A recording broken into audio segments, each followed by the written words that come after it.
শ্রীগুরু জয় বন্ধুরা, আমি অর্পিতা। আজ 21শে পৌষ কৃষ্ণ সফলা একাদশী তিথিতে সোদপুর শাখা সংঘের উদ্যোগে আমাদের বাড়িতে ভাতৃসংঘের আয়োজন করা হয়েছিল।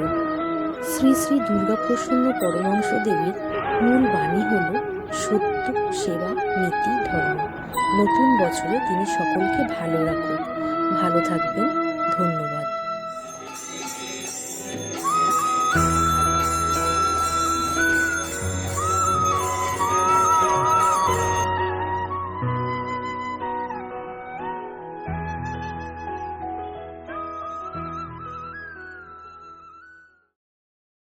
একটু হাই করে